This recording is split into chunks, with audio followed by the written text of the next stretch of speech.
maybe get you in here live. But we'll start with a video that came in earlier today. So let's fire that up. Give me your sleeper team from each power conference. What's a team that no one's talking about that's going to come out of nowhere, have a great season, and make the second weekend of the NCAA tournament? There was a beardless Zach Galifianakis from an airplane, I believe. That was the vibes I was getting from my guy right there. That was the vibe I was getting. Whoever that is, thank you, sir, for your submission. I don't have a name. Dagan, if you know some name, let's shout that guy out. Give it to me in the chat. I will shout him out.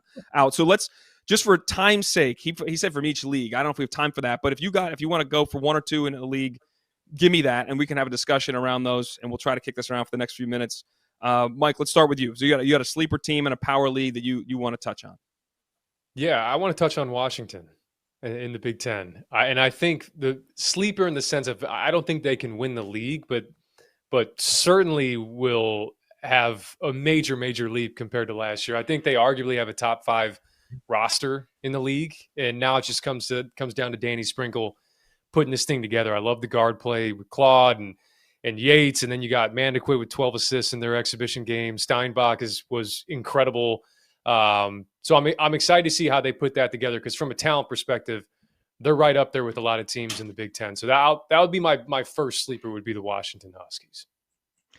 There's a great point there, Mike. You can qualify, guys, what you think sleeper means. Like, sleeper doesn't mean win the league. Sleeper doesn't mean to go to the Final Four. You tell us what you think when you're talking about sleeper. For Washington, a team that's in the preseason Big Ten media poll, I think they were picked 11th.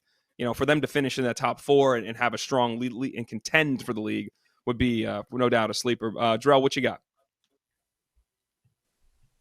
I had 2. Washington was definitely one, Mike. I think that's a great one. I think they're going to be really good, and people are going to know the name Kamari Peterson before it's all said and done. But I had I think and I guess this isn't really necessarily a sleeper, but coming off of the debacle that was last year, I think Kansas State is going to get a little bit better.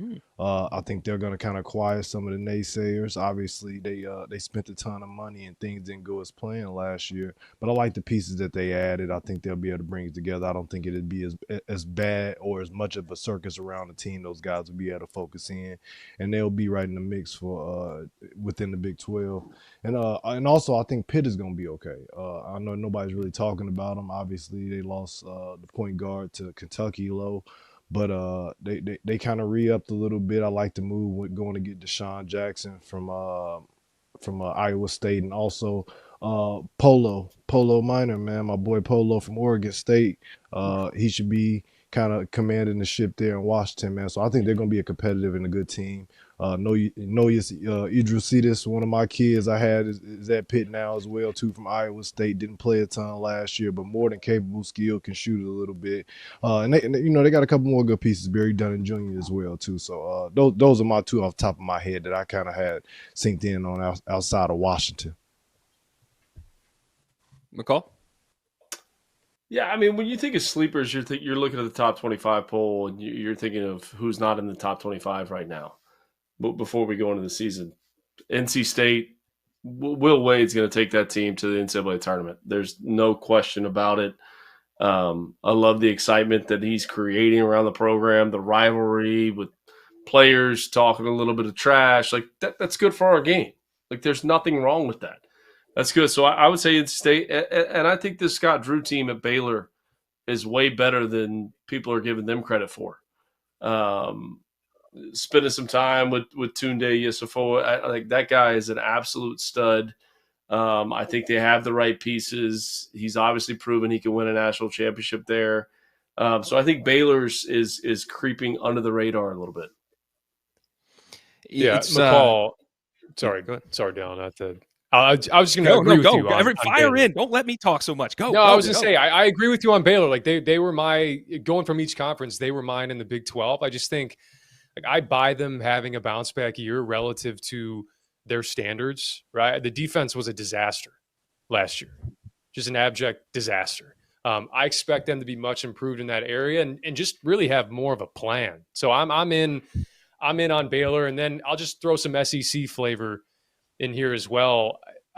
Arkansas would be my sleeper relative to metrics and I know they're ranked in the AP top 25, but I think they can win that whole damn league. But my real SEC sleeper is Mizzou.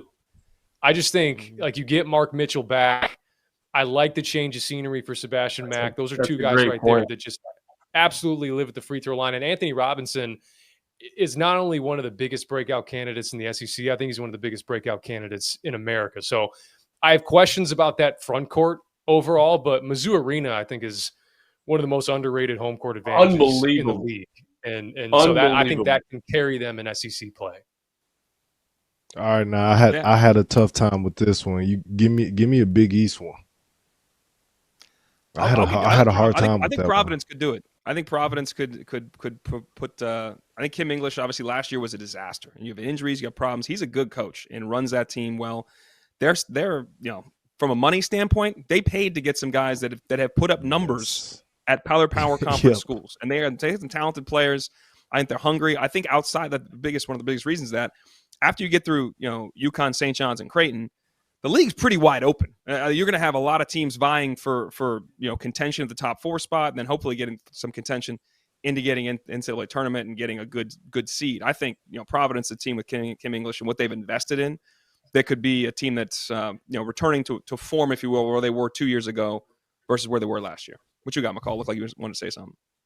No, I agree with you. I'm not disagreeing with that at all. But I'm with Jarrell just in terms of like who's the sleeper in that league. Like that is a great question. You could put UConn in the Final Four. You could put St. John's in the Final Four. St. John's. Georgetown. Nobody's talking about them. Nobody is talking about. And Georgetown. I think they'll be better. I do think they'll be better. Yeah, I mean, they've got to be better. And I think Mac in his second year with them, as from a guard standpoint, they got some help in the backcourt. But Mac already having 1 year with Cooley, helps that team, helps them run the show a little bit better for sure.